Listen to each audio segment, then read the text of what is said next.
अगर मेहनत में अज़मत है तो गधा दुनिया का अजीम तरीन जानवर होता। हमारी कौम का ये अलमिया है कि हम अपने बच्चों को, अपनी कौम को आधी अधूरी बात बताते हैं, इनकम्प्लीट नॉलेज देते हैं, और बाकी की आधी बात या तो हम बताना गवारा नहीं करते या बाज़ औक़ात हम खुद भी उस बात से वाकिफ़ नहीं होते। क्योंकि जिस तरह से हमें फ़ीड किया जाता है, पीछे से जैसा नॉलेज हमें मिलता है, हम उसे एज़ इट आगे डिलीवर कर देते हैं बग़ैर ये सोचे समझे कि वो हमारी कौम के लिए सही साबित हो रहा है या हमें तबाही की तरफ लेकर जा रहा है। क्योंकि हम लकीर के फ़कीर हैं, बिल्कुल भेड़ों की उस ईड़ की तरह, जिसमें से एक भेड़ अगर कहीं से छलांग लगाकर गुजरती है तो पीछे वाली भेड़ें उसे देखकर वो भी छलांग लगाकर गुजरना चाहती हैं, चाहे उनमें इतनी काबिलियत है या नहीं है, सिर्फ़ इसलिए क्योंकि पहली भेड़ ने छलांग लगाई तो देखा देखी सब ने छलांग लगाकर गुजरना है। ये ज़रूरी हो चुका है। यही लकीर के फ़कीर लोगों की निशानी होती है कि हम जिस तरह का चीज़ हमें मिलती है हम उसी तरह के डिलीवर कर देते हैं बग़ैर सोचे समझे कि उसका फ़ायदा हो रहा है या नुकसान हो रहा है। अगर सिर्फ मेहनत में अज़मत होती तो गधे को डिग्निटी की अलामत समझा जाता, उसे सल्यूट किया जाता और उसे एक हीरो जानवर समझा जाता। लेकिन बावजूद इसके कि दुनिया में सबसे ज़्यादा मेहनत करने वाला जानवर गधा, उसे बेवकूफ़ी की अलामत समझा जाता है। जो कोई भी बेवकूफ़ी का काम करता है उसे यही कहा जाता है कि तुम तो हो ही गधे, तुम तो हो ही खोते, तुम्हारी तो अकल काम ही नहीं कर रही। इसलिए क्योंकि सिर्फ मेहनत करने से इंसान बड़ा नहीं होता। अगर मेहनत करने से सिर्फ बड़ा होता तो पल्लेदार जो 3 मन की बोरी अपने कंधों पर उठाकर लोड करते हैं उनकी उजरत बहुत ज़्यादा और उन्हें मुआशरे में काबिल इज़्ज़त समझा जाता है, लेकिन उन्हें हकीर भी समझा जाता है। काम भी वो सबसे ज़्यादा करते हैं, एक दिहाड़ीदार मेहनत सबसे ज़्यादा करते हैं, उसे उजरत कम मिलती है और सबसे ज़्यादा लोग गुस्सा भी उसी पर निकालते हैं और गुर्बत भी उन्हीं को घेरे रखती है। सुंदर पिचाई इंडिया के एक कामयाब तरीन शख्स हैं। गूगल कंपनी जो दुनिया की मशहूर तरीन कंपनी है, जब सीईओ की पोस्ट के लिए इंटरव्यू कर रही थी तो उस इंटरव्यू में कई लोग रिजेक्ट हुए। मुसलसल लोग आते गए, रिजेक्ट होते गए। एक पोस्ट थी और एक ही बंदे ने सिलेक्ट होना था। 45 मिनट का टाइम हर शख्स को दिया जाता कि वो अपने क्वेश्चन को जस्टिफाई कर सके। सिर्फ एक क्वेश्चन वो पैनल पूछता और 45 मिनट टाइम होता एक कैंडिडेट के लिए कि वो उस क्वेश्चन को जस्टिफाई कर सके। सुंदर पिचाई से ये क्वेश्चन पूछा गया पैनल की तरफ से कि तुम हमें बताओ कि तुम्हारी ज़िंदगी का सबसे मुश्किल वक्त कौन सा वक्त था और तुम उस वक्त से कैसे निकल सके। तो सुंदर पिचाई ने कहा कि मेरी ज़िंदगी का सबसे जो टफेस्ट टाइम था वो ये था कि मैं गरीब घर में पैदा हुआ, एक गरीब मिडिल क्लास घर में पैदा हुआ। मेरे माँ बाप गरीब थे, वो शुरू से मेहनती थे, वो मेहनत करते थे। मैं उन्हें देख देख कर मेहनत करता और वो मुझे यही बार बार कहते कि बेटा मेहनत करो, मेहनत करोगे तो नाम कमाओगे, मेहनत करोगे तो रिश्तेदार तुम्हारी इज़्ज़त करेंगे, मेहनत करोगे तो अच्छा रिश्ता मिलेगा। तो मैं उन्हें देख देख कर मेहनती बन गया, बहुत मेहनती बन गया। मैं रोज़ सुबह उठता, मेहनत करता, काम करता, दूर दूर से हम पानी भर कर लाते। मेरे घर वाले भी मेहनत करते और मैं भी मेहनत करता। देखते ही देखते वो जो मेहनत थी वो मेरे अंग अंग में समा गई, मेरे जहन पर सवार हो गई। मुझे हमेशा मेहनत का शौक़ था। और मसला ये है कि जब इंसान मेहनत का आदी हो जाता है तो उसको 2 तरह के नुकसानात होते हैं। पहला नुकसान कि वो हर काम अपने हाथ से करना चाहता है। हर काम, अगर 100 लोगों का काम है तो वो चाहेगा कि वो अकेला ही 100 लोगों का काम कर सके, जो कि प्रैक्टिकली पॉसिबल नहीं है। दूसरी चीज़, उसका दूसरे लोगों पर से ट्रस्ट उठ जाता है। वो कोई भी काम किसी और शख्स से नहीं करवाना चाहता क्योंकि उसका एतमाद नहीं रहता। वो हर जगह पे खुद फिज़िकली मौजूद होना पसंद करता है, जिससे बहुत सारे उसके काम पीछे रह जाते हैं। अब चूँकि दुनिया बदल रही थी, अब इंडिविजुअल वर्क से ज़्यादा ग्रुप वर्क को प्रमोट किया जा रहा था। नई नई कंपनीज लॉन्च हो रही थी, मल्टीनेशनल कंपनीज लॉन्च हो रही थी, नेटवर्किंग लॉन्च हो रही थी, नए नए सर्विसेज के नेटवर्क लॉन्च हो रहे थे, जहां पर टीम वर्क को प्रमोट किया जा रहा था। क्योंकि इंडिविजुअल सारे काम खुद नहीं कर सकता, लेकिन मेरे अंदर तो वही मेहनत का जो भूत है वो मेरे अंदर बिल्कुल समा चुका था।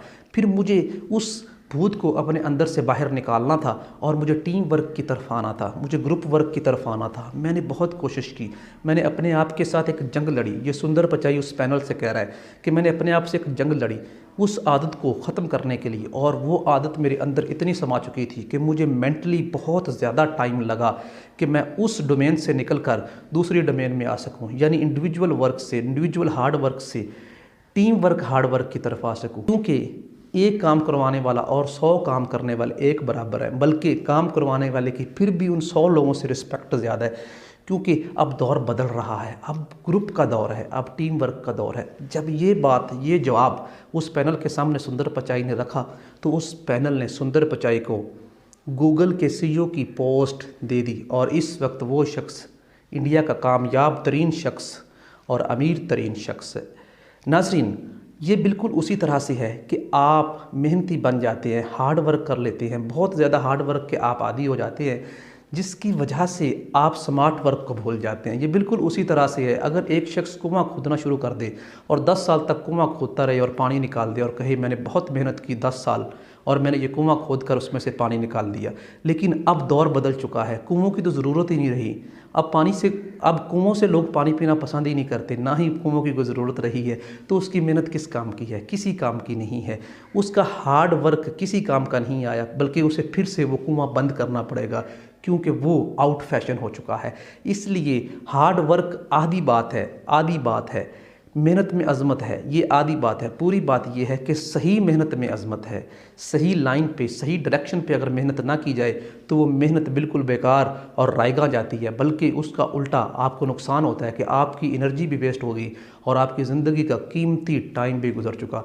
अगर आप लाहौर जाना चाहते हैं और कराची की गाड़ी पकड़ लेते हैं और 15-20 घंटे के सफ़र के बाद आप लाहौर के बजाय कराची पहुँचते हैं, तो आपकी उस सफ़री अज़ियत को झेलने का और उसको टाइम को वेस्ट करने का और इतनी पावर और एनर्जी दिखाने का क्या मकसद रहा? कोई मकसद नहीं रहा। इसलिए सबसे पहले सीधी लाइन को चूज़ करना बहुत ज़रूरी है।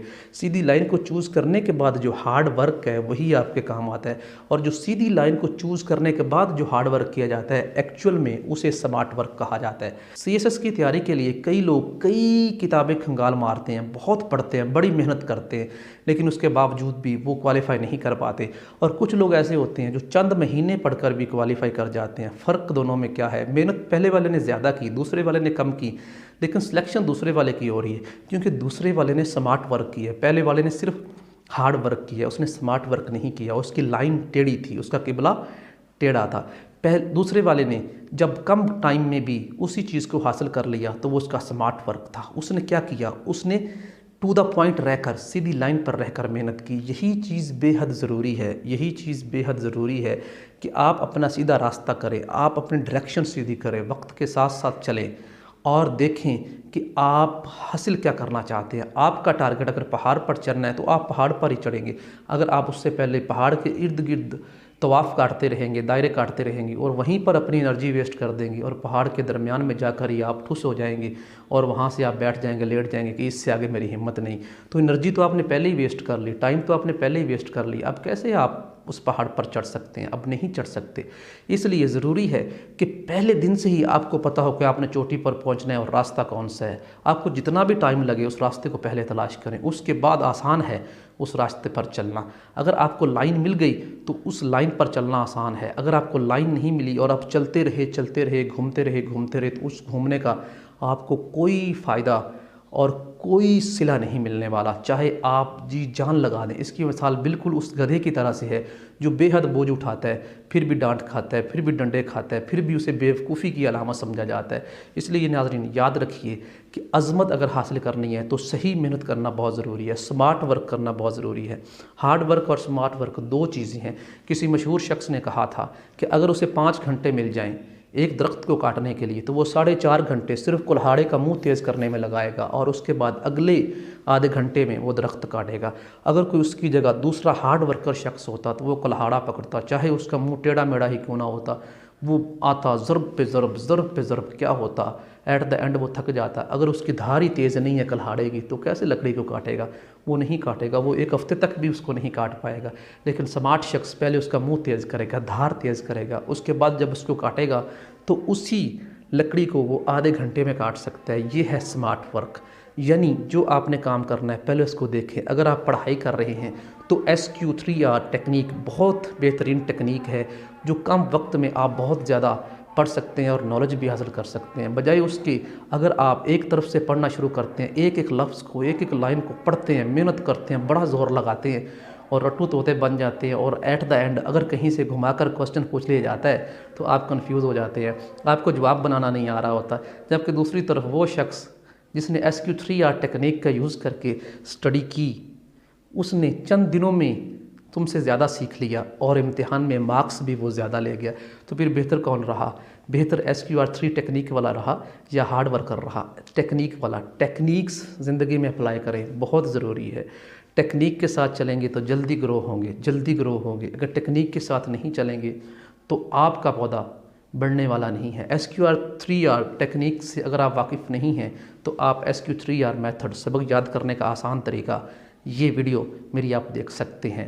नाजरीन, अगर आपको मेरी वीडियो पसंद आई है तो मेरी वीडियो को लाइक कर दें, चैनल को सब्सक्राइब कर दें, घंटी के बटन को दबा दें और कमेंट करके ज़रूर बताएं कि आपको मेरी वीडियो कैसी लगी। अल्लाह हाफिज़।